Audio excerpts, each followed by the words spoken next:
William, hopefully your favorite videographer from Two Hats Publishing. I welcome you to another Two Hats special of community events. Let's look in and see what's really happening. Hello. We're very excited to host our guest speaker tonight. The title of his presentation is "We Must Save Mother Earth." I find his title so interesting because the topic is not what we expect to hear a general in the Army talking about. But I've learned over the years that many people in the environmental justice movement bust the stereotype. As I look out into the audience, I see many familiar faces of people who are fighting for clean air, clean water, and other precious earthly things. Everyone has a story. For some, fracking came into their suburban neighborhood and threatened their quality of life. Or after years of living by a row of industrial plants, they began to worry if it was having an impact on their health. Some were afraid, some were angry. They asked questions out of concern for their health and their property values. Many are people who never thought they'd find themselves speaking at city council meetings or organizing a coalition of their neighbors to fight an industry. They and those that are helping them know that environmental justice issues are as serious as it gets. They're about health and wealth and life and death. Our guest speaker tonight's work in environmental justice grew from his professional work helping people get out of messes. The tale goes that Lieutenant General Honoré was born in a small town in southern Louisiana north of Baton Rouge during a hurricane in 1947. He was the 8th of 12 children and the first to go off to college. He earned a Bachelor of Science in Vocational Agriculture from Southern University. He has a Master's in Human Resources from Troy State University, as well as several honorary doctorates. He retired in 2008 after spending nearly 4 decades in active service with the United States Army. He became famous in the last years of his career for serving as commander of Joint Task Force Katrina, where he was responsible for coordinating military relief efforts following Hurricane Katrina. He became known as the Category 5 General after he stepped in to provide military relief efforts in post-Hurricane New Orleans.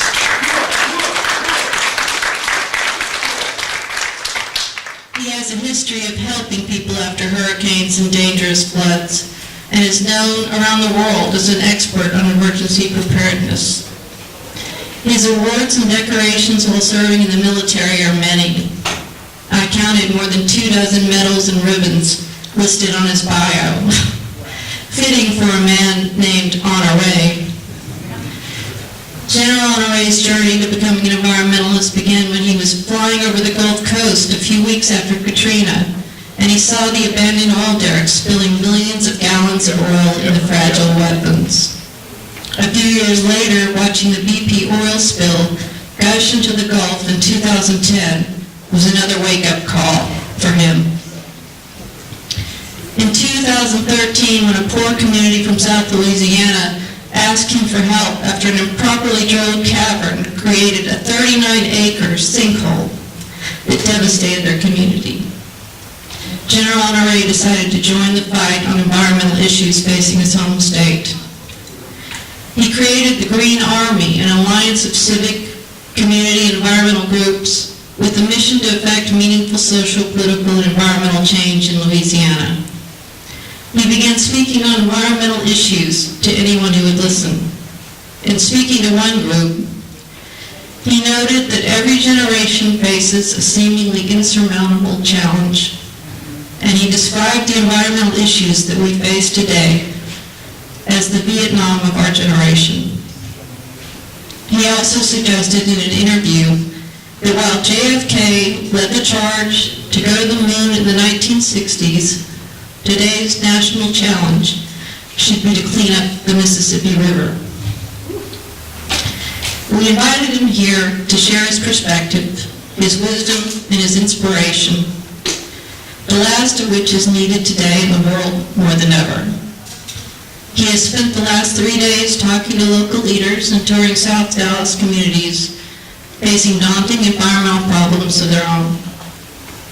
General Honore is known for his frank, straight-shooting style.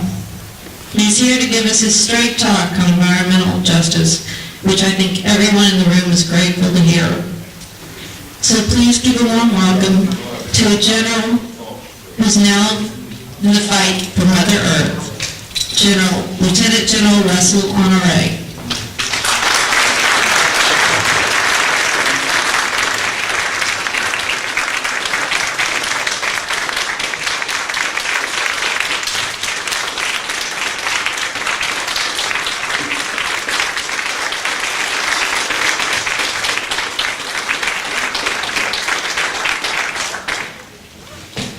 Thank you for that wonderful Texas introduction. I only wish my mom was here to hear it. You've done great. Thank you very much. It's an honor to be here. I've asked people out in the back to come in or leave. There you go. Because the meeting's in here. It's important that we come together as a team. The purpose of us working as a team is that when you work as a team, you build trust. Correct.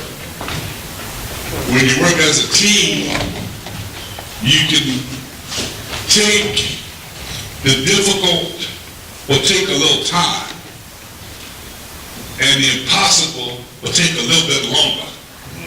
Because nothing's impossible when you work as a team. And the intent of Ernest and the other leaders here is to bring this community together as a team to talk about how do we save our air, our water, our land, and protect the health of our people. And the truth be known, much of the damage has already been done. Right. Because in the last 100 years, the things we've done to this earth, first out of ignorance, then out of greed. When God made this earth, if you're a believer, or whatever, somehow we ended up with this earth. But scientifically, we know something about the composition of this earth. And while the majority of the earth is covered by water, only 1% of the earth's water is drinkable. Right. Now think about what we do to that 1%. 20% of it comes from groundwater globally, and 80% come from surface water. I think future big war will happen over water. So if we set in today in the South, if I may call Texas a part of the South, we can see the impact of having too much rain and not having enough rain. This last century, we witnessed a great dust bowl. But many people in West Texas and Oklahoma could not eat a living because of the impact of weather. So, water, one of our most precious resources, is constantly under assault globally. And only 1% was given to us drinkable. And what we have done over the last 100 years to our aquifers. In America, our major aquifers across the country are over 50% depleted. Yeah. This is just a short history we've got on this continent that's been recorded. Over 50% depleted. How do we get there? It's not necessarily from overpopulation. It's not necessarily from growing corn and alfalfa. The real issue is we use more water irrigating our lawns than we do growing corn.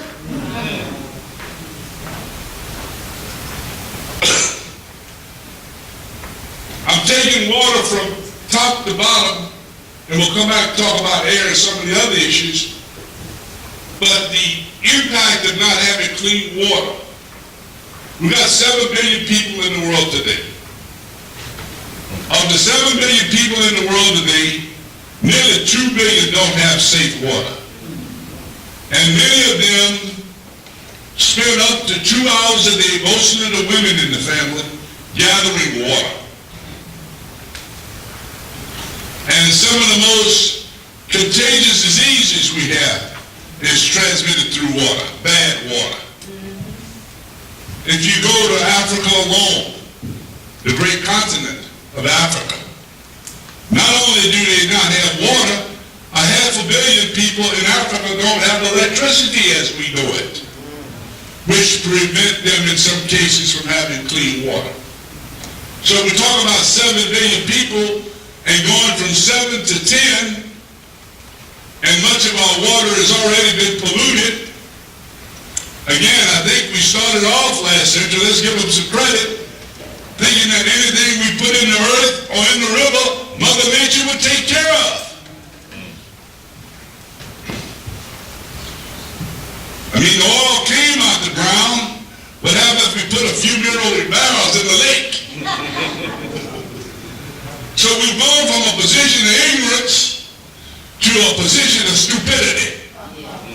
To think we can put toxic production water in the ground and convince ourselves it's good for the economy.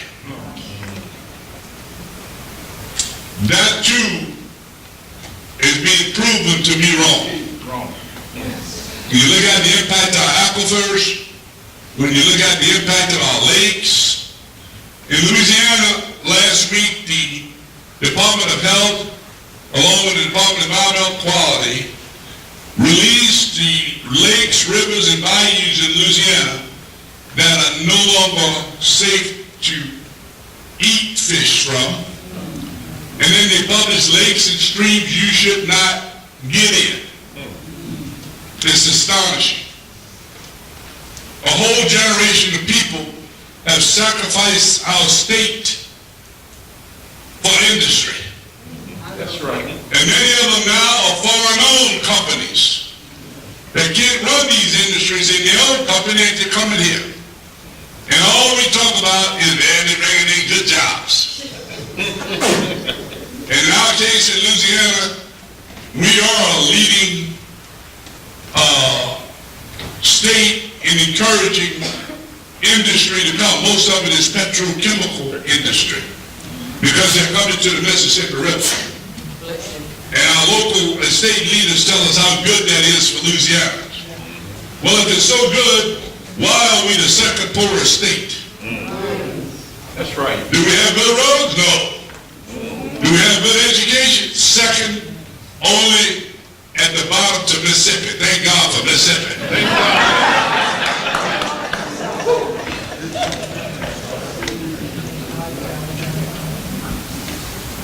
So if you take that example alone on water, the mighty Mississippi, our nation was born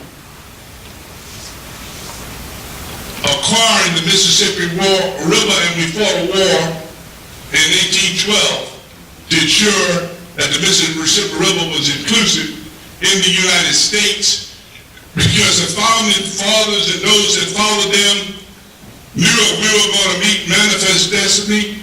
And there's a lot of ugly stories how that happened. Going west, a lot of unfair things when it happened. That the key to it would be the control of the Mississippi River.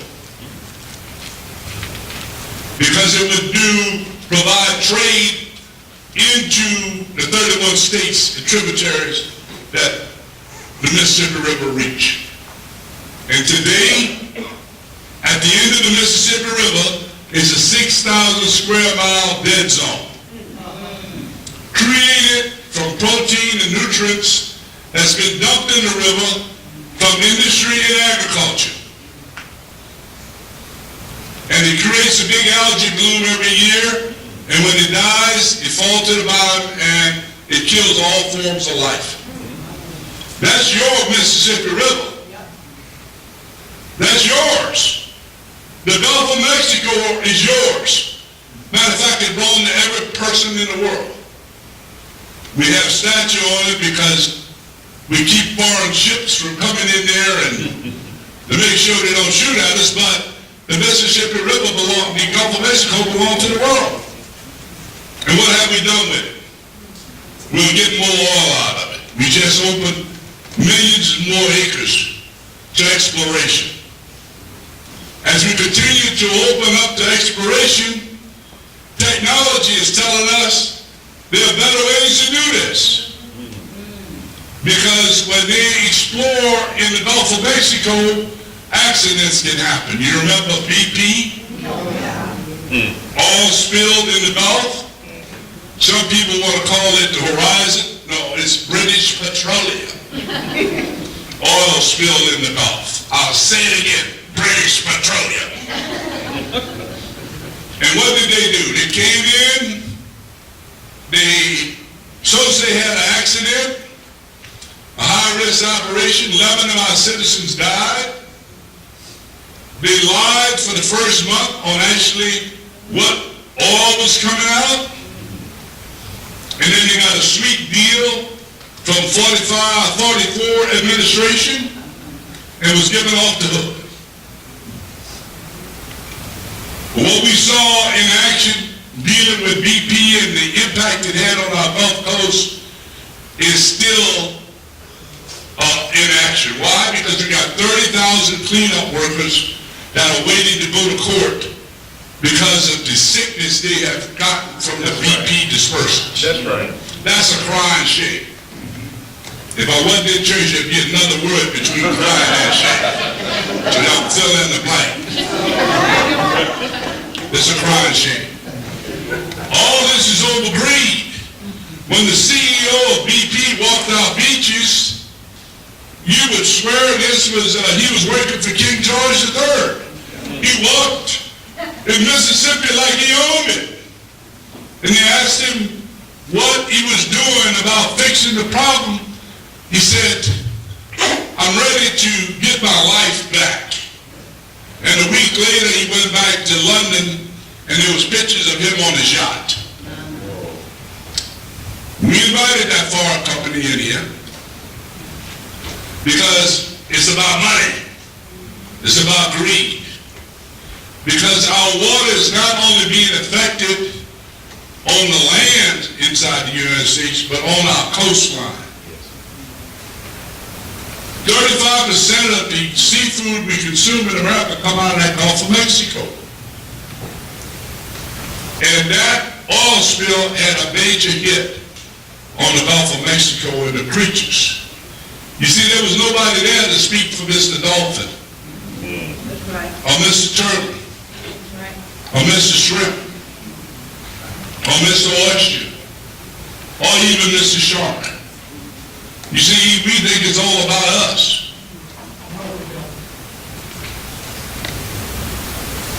So we can have cheap gas. So British Petroleum can optimize its profits. And they end that story to get off of water for a while. When they went to court, our government gave British Petroleum a break. They could have charged them $17 per unit of oil spilled, and they charged them $4. The state of Louisiana ended up with about $9 billion. And the attitude was, well, we didn't want to break the company. Well, if you're not going to break a company over that, I can tell you if it happened to your little company or your little company or your little company, what would happen? Because you see, the British pension system is all invested in BP, British Petroleum. And the government just gave British Petroleum the right to go up into the Alaskan frontier. It's all about greed. I tell you, unfortunately, many of their headquarters are right here in Texas, a little south of here. I don't say that with any anger in my heart, because we have decided to allow that to happen because we think it's good for our economy. But we've come to realize, and there's a wave movement in America where people talking about a Green Deal. And I've been asked about the Green Deal. If you ask it like asking the lieutenant how you win a war. The idea is good, Lieutenant, but if you were to switch tomorrow to the Green Deal, the big damage has already been done. The first phase of the Green Deal is how do we clean that dead zone up off the Gulf of Mexico? How do we make those citizens right who were sick by that dispersal? How do we start to heal our aquifers? How do we make sure in America that water is a human right? How can we sit here today by our own admission to say this town don't have water? Or this tribal area, or this village don't have water? That's a human right. You know what that should be? A state emergency. Sure. When a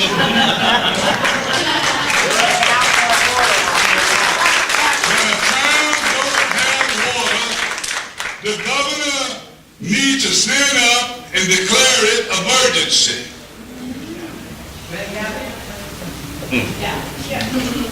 It happened in Louisiana 2 years ago to a town with 500 people, St. Joe. They did not maintain their water system properly. They did not keep their books properly. When that town lost water, the message to the governor from our group was, you have to declare an emergency. Because it's incumbent on the government to provide clean water to that town. And we said the National Guard there with water. Volunteers came in and brought water. There's no such thing as us accepting the fact that these people don't have clean water. That's the responsibility of government. When this nation was formed, our ancestors submitted themselves that when we live in commune with each other, we needed to have some things that work. Probably the first thing was we need a sheriff to take care of the drunks and the abusers. And somebody said it'd be nice to have the roads fixed so we're not walking in mud. And somebody said, well, maybe it'll be a good idea if we had something to take the human waste out of town. That would be a good thing. And we formed local governments for which we became subservient to, that we would follow the rules. That's how this nation was built. Built on a democracy. But people that like to do, they wanted to lead these various departments. That hasn't changed. So the responsibility of government is to secure the people. Provide safe roads, safe water. Sewage, because if you don't move the sewage out, what happens? You end up with all types of disease. Yep. And to provide safe passage for people. And we come to pay taxes to do that. Do the people in the town that don't have water, do they pay state taxes? Do they get a chance to vote? Do they pay county and city taxes? I guess county. They're entitled to clean water. Now I know there are many other versions of that story. But the United States government provides billions of dollars a year to communities to restore their water systems. What do you have to do? You have to apply.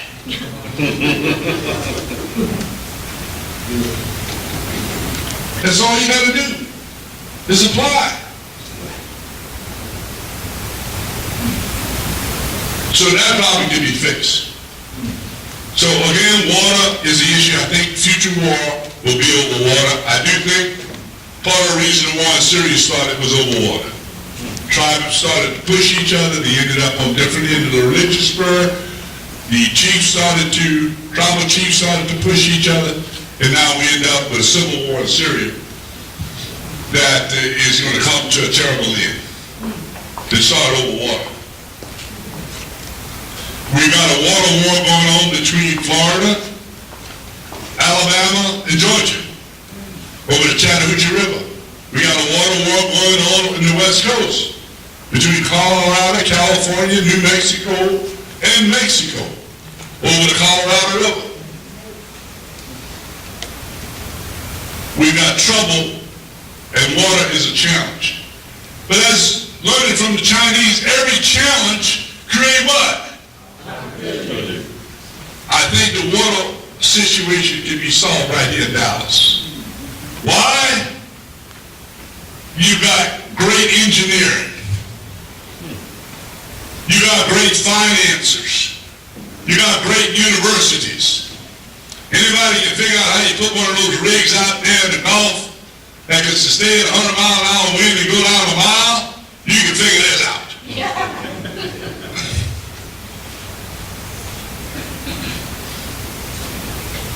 Most of the planning to go to the moon was done here in Texas.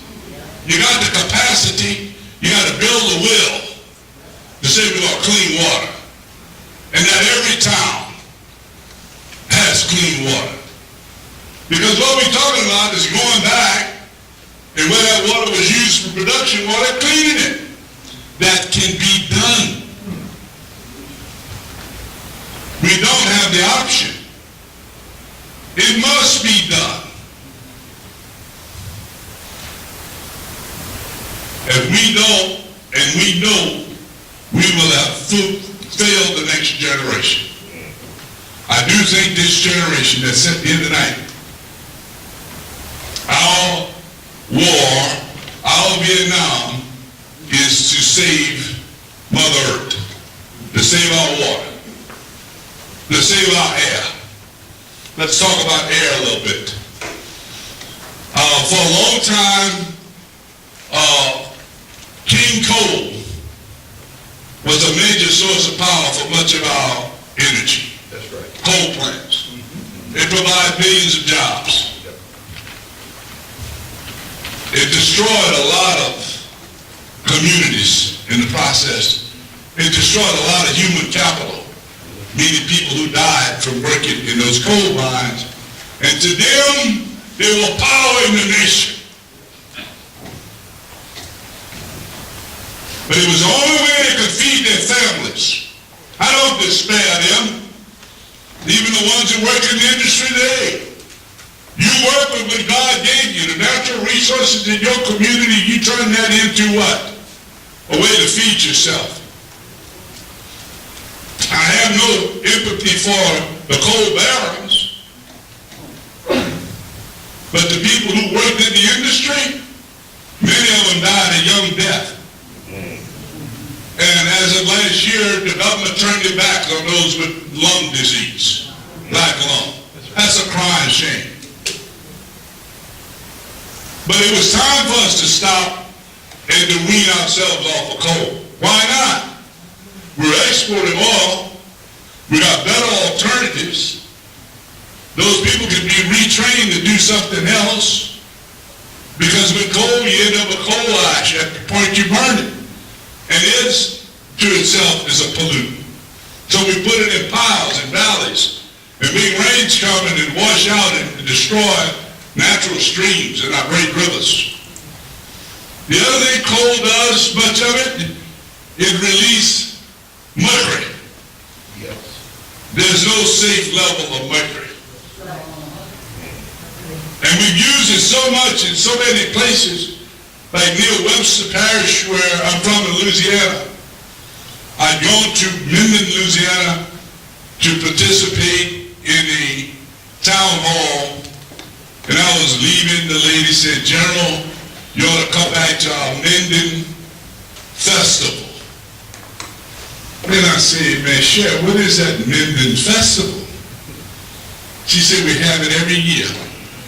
And we bring all our crafts and our goods out, and we sell to make money for St. Jude." St. Jude? He said, "Well, yeah, the St. Jude Hospital, General." Well, I said, "Well, why would y'all pick St. Jude? We got a lot of hospitals in Louisiana." She said, "General, that's where we take our babies when they have cancer." Think about that. Government has not served those people well. You can go to the CDC website, and you can see Webster Parish, Louisiana, one of the highest cases of cancer in America for children. Happening in plain daylight. So what is the CDC doing? Oh no. What is the state health department doing? I don't know.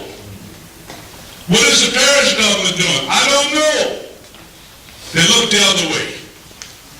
The reason they look the other way is that these industries have done something to our governments. It's called regulatory capture. It's where the people being regulated control the regulators, or the politicians that the regulators work for. Regulatory capture. We see it every day in Louisiana, where the lobbyists for an oil and gas company walk into a congressional meeting in a committee. I've seen it with my own eyes. Call a congressman down and put his finger in his face. Absolutely. On television. Yes, sir. That's regulatory capture. That's what this is comfort. This is where the compromise of our democracy. Matter of fact, I've said that industry has hijacked our democracy. Because in spite of all our great elected officials, they kind of tell the elected officials what to do. They decided that we wanted to export oil and gas. And 44 competent them, President 44. He didn't let them start selling oil and gas. So what they doing now? They're drilling all over the place. And now they want to go drill in the national safe lands that will put there for perpetuity for generations, hundreds of years to come, to stay in their own pristine way. Now we want to go drill there. We know what happened when we go to drill there. We want to destroy it. For what? We don't need the fuel. Matter of fact, all roads leading to stop using fuel. To use sustainable energy, renewable energy. In Louisiana and Texas, we still flaring gas. That is about the stupidest thing you ever want to see. Why are we flaring gas? That could be used for energy. We are flaring because it's cheaper and it's quicker. Because when we flare that energy, much of that has methane and butane in it. That's right. And that is worse than carbon. Yes. Flaring in Texas. Yes. They're flaring all over the place. When you see a flare, just put the name on that company, stupid. There's no reason to flare. That's what they did 80 years ago. Why are we still flaring? The Clean Air Act said no open burning. But what you got to learn about the Clean Air Act is what the politicians have done since it was written is to give exceptions and exemptions. And when they apply to the state for a permit to put that plant, a permit is a permit to pollute. A permit is not given if you're not going to pollute. The permit is a permit that you can dump this much poison in that river, this much sewage,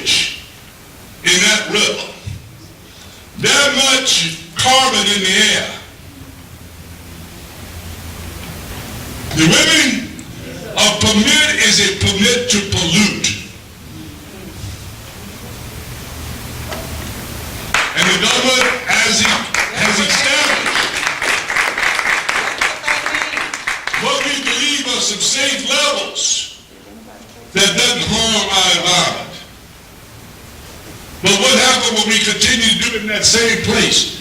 How many of you know places that for when you are a teenager, you can't go fishing anymore? Any of you know places like that? How many of you know places that you used to go hunting when you were young, you can't go anymore? How many of you know places that were dumps at one time and they got schools on top of them now? Look around. How stupid was that? To put a school on top of a dump? Cruel. A golf course in there. A golf course. How stupid is that? How stupid is that? That is basically stupid.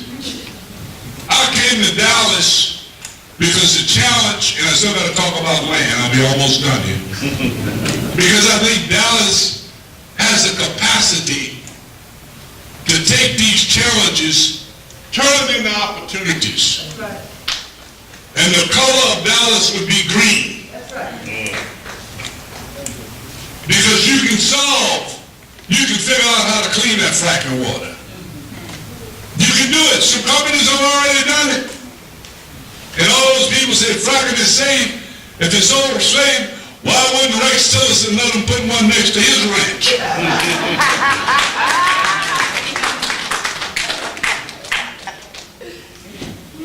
Lord bless me, I'm in church. That's a crying, you know what you are. No, I ain't gonna say it. It's a crying shame. We got much work to do. Our nation has survived a lot. Our ancestors won our freedom from Prince George. Then along came the World War I, where we sent 500,000 of our sons to Europe. We didn't get it right. 30-some years later, we sent 1 million plus more for World War II. Men and women. Protecting other people to make them free. And some of those people we protected, those very countries, got their companies over here doing what? Polluting our air and our water. Those very countries that we saved. And we've got a bunch of American companies involved with that too. That's right. We fought the Vietnam War. And I believe the war of the new normal in the 21st century is this war to save Mother Earth. Now let's talk about land a little bit. As we go from 7 to 10 billion people, over the next 50 years, the USDA and others and the World Food Organization are projected we're going to have to produce 40% more food. The problem with food is that about 30% that what we produce end up in the garbage. Go see your local grocer and ask them whether they throw all the bad food, once there's a little color on a vegetable or something. We throw about 30% of it away in the garbage. And about 10% of what's produced never make it to the store. It's left in the fields. We'll have to fix that. We'll have to protect our land. Because we got to go from 7 to 10 million people with less land. Why? Because we're losing our coastline to rising sea levels. Why? Because much of our land has been polluted. Absolutely. With industrial waste. You know, in places like Copenhagen, and I hope there's a big plane leave Dallas with the political leadership and go to Copenhagen. You know what they run the city vehicles off in Copenhagen? Fuel from the dump. Hello? Fuel from the dump. And they found a way to reuse or recycle about 98% of all of their waste.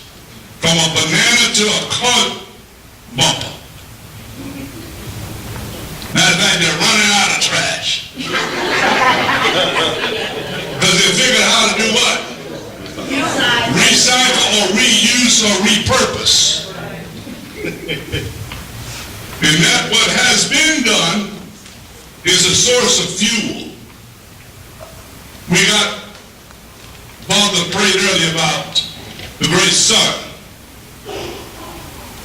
and brother wind. They bring us energy.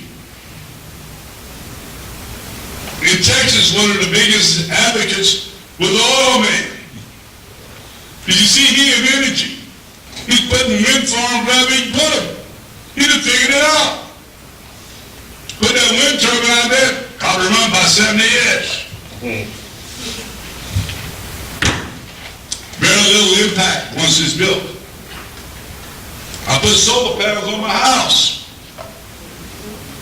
My electric bill went from $325 to $100. What's wrong with that?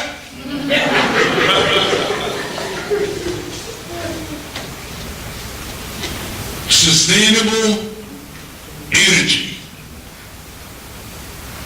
Folks, we've got to figure that out. And we have to do it in this generation. Because we old enough to see what happened over the last 30, 40. We know where the bones are buried. We can't wait till the freshman class of Congress to come and say, well, we just going to put some sprinkler dust on everything and make everything green. We got to clean this mess up. It would be easy tomorrow to say make everything green. But we still going to do what? We got our water that's been under attack for the last 100 years. We got our air, which is going into ozone. We got some people say, well, people in China, they put out more pollution than us. Well, how many days out of the year they tell people in China to stay indoors? Because of bad air. And in places like Paris and London, because of bad air. We don't want that. You remember back in the day when you flew into Los Angeles and you flew through that, whatever that was, and people complained about it, and what happened? We fixed it. We can fix this dirty water. We can take this stuff we're putting in our air, find a use for it. First of all, we can stop digging stuff out the ground and using that as a source of energy, because we know the impact that it has on the earth. And we've had a pretty good run. Maybe it's the most powerful nation in the world. And now we've gone stupid and we're the #1 oil producer in the world. How stupid is that? When we know what impact it has on our environment. The world is watching us. Because if not us, who?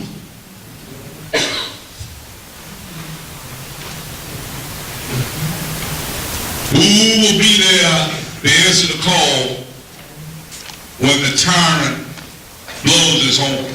That's right. Who else will be there? That burden is on us. We must win this war to save Mother Earth. That part that we live on. Because when we figure it out, the rest of the world will figure it out. And we will create jobs. And we'll create more land that's not available now. And we'll learn how to clean our water. We will learn how to make lettuce and eat it in the same town. How stupid we are. We bring lettuce from California and 90% of our lettuce is water. How stupid is that? Why are we creating lettuce in this town? Right. Or we bring it down from the salad bowl in South Texas, sending it up here on a truck that's putting all kinds of emissions in the air. Anybody here, why are we producing those kind of crops where we live? We see we've taken the industrial solution. The industrial solution is stupid.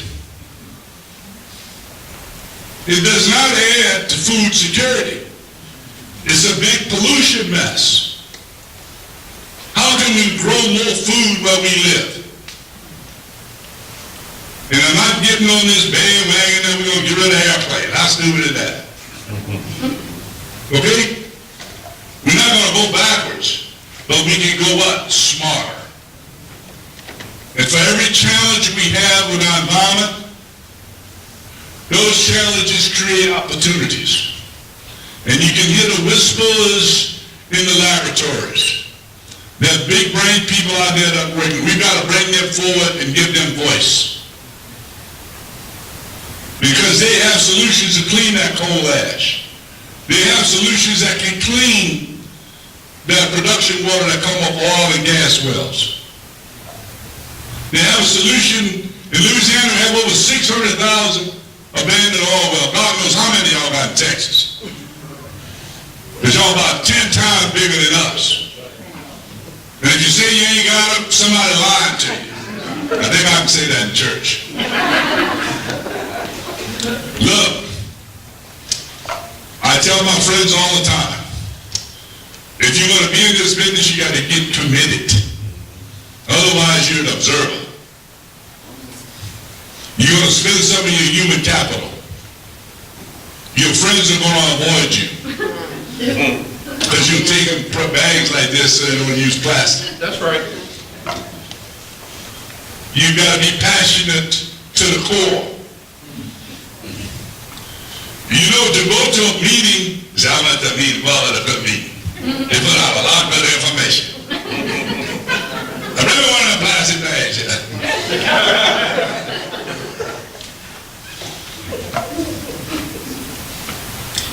You know, participating, level of participation can be measured like a good country breakfast. You know, when you have a good country breakfast, you have eggs and you have ham. And at that breakfast, the chicken participated. The pig gave all. Think about that. When you become a warrior for our air and our water, and you become passionate about it, how do we get people to get committed to it? That's right. How do we deal with a passion? How do we respect the right? And everybody's equal. You know, sometimes we can get into our moment and say, well, this, yes, in fact, certain parts of the population. I think the population is divided between Wall Street. They're flying above this. They're trust fund people. They're forever rich. Then you got Main Street. They're at the finest restaurants and they drive their foreign cars. And then you got Railroad Street that live in the pollution, that smell the particulates, that see it on their car when they get up in the morning, and they've stopped growing gardens because of the particulates from a local factory. We've got to fix this. You know, a child that grew up in the downwind of the coal plant, Yes. the EPA put out a couple of years ago, has 800 times more chance of having asthma than the kid that live on Main Street and not in the downwind hazard of a coal mine. That's right. Of a coal-fired plant. I went to a place in St. Rose, Louisiana, next to a place that makes tar that's used on roads. And they were complaining about H2S, hydrogen sulfide. And they evacuated the community. We did a hubble there. We had the EP come in, had a finding. Then we had a town hall meeting. And this lady stood up and said, this H2S is killing us. My mama lived with us. She has asthma. I have asthma. And my 12-year-old daughter has asthma. Those people are being poisoned by pollution. Yet they sit in the White House. 45, 44, 43, 42, 41. They'll commit missiles in the 82nd Airborne if we find out somebody in a foreign country being poisoned. But you know what? Our people are being poisoned here.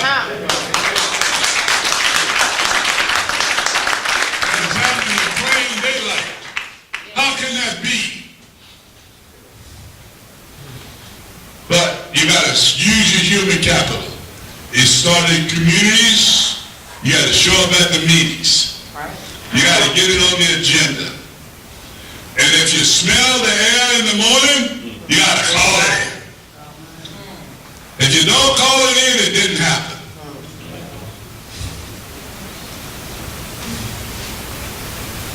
Because as soon as those complaints start to accumulate, you get somebody's going to listen.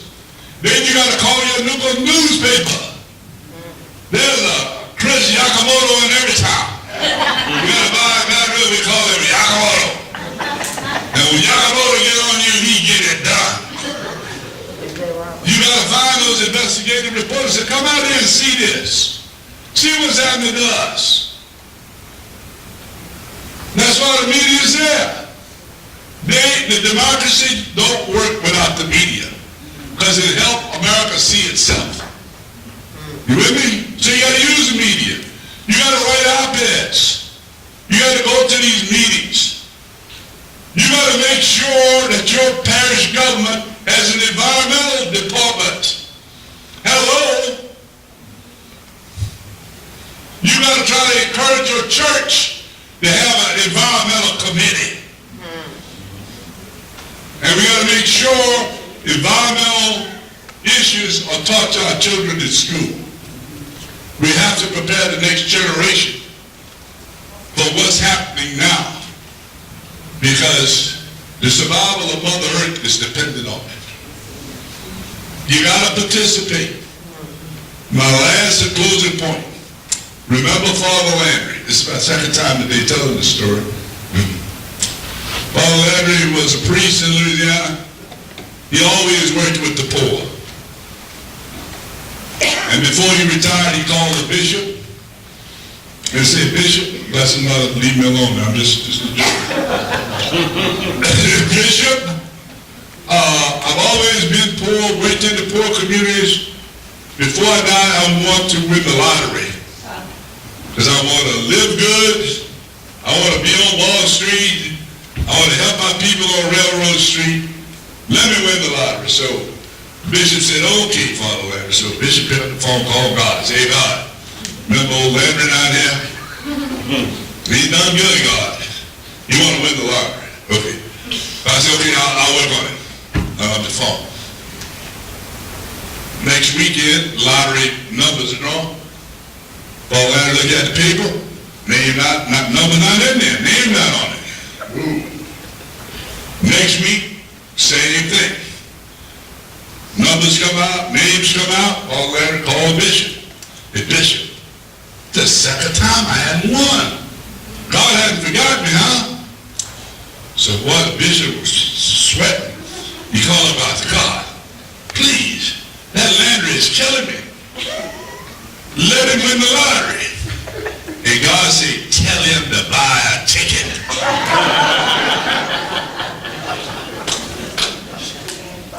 You're not going to win this war unless you buy a ticket. And there's no greater thing we can do to help save our fellow human beings. That's right. On the environmental movement, we're not separated by race, gender, or beliefs. We can't be separated by political parties. In the Green Army, we started it because the people who belong to the Tea Party called me and asked for help. Because they were polluted. And in the Green Army, we have members of the Tea Party. We have Republicans. We have Democrats. And then we got no party. Because we focus on one issue, that's pollution. When we come together, is how we fight pollution. And we learn to respect that we can have different political beliefs, but it's not the political beliefs that say it's okay to poison the water. As I tell them, everybody I know like clean water. Nobody I want to know, I want to go fish in that polluted water.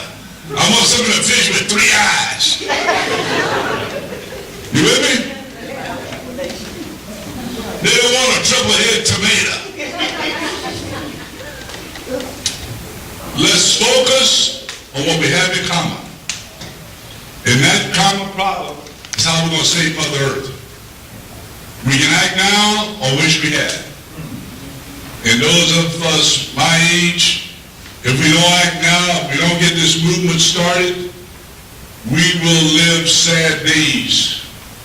As we said in the old folks home, that we lucky enough because we did not direct this thing to move in the right direction. I want to thank you for this opportunity to come to Dallas. Do we have a few minutes for questions or are we done? No, he's a country guy at 9 o'clock. I told people to have out of here at 9 o'clock, but I'll take a question if that's okay. And you've been more respectful than staying because I'm a minute over. But, question, sir. Yeah, question? Anybody with a question? No, God bless you. Yes, ma'am. Here's one, Joe.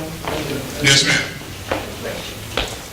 You're calling for a national action, a national will, right? And you alluded to what I think would be a flow chart. In your thinking, as you travel, what's the first step? What's the second step in that? Is to get people to commit to do number one, to recognize we got a problem. Because you go around your circle of friends, they say we have a dinner party at home, you go someplace, or the kids show up, say, y'all think we got a problem with water? You think we got a problem with clean air? And the room will probably be split. We got to get people to recognize we got a problem. And then we got to get people to commit to fix it. Because when we get to the fixing part, it's opportunities, it's more jobs. And we are fixing stuff that at the time it was polluted, we thought Mother Earth can handle it. We know Mother Earth can't handle it. Because of the changes in our climate we're seeing. And the raising sea levels. God bless you. I left you a copy of the encyclical. You can pull it up online. I ask you to read it. It's written by Pope Francis. Get past that, who wrote it, but it's a well-written document that can tell you what our mission is. Because if we don't, then who will? God bless you. This is William, hopefully your favorite videographer from Two Hats Publishing. I hope you enjoyed this video. If you like it, please leave comments below, or like, follow, or subscribe to us and get notices of all our videos. We love it, even when you call.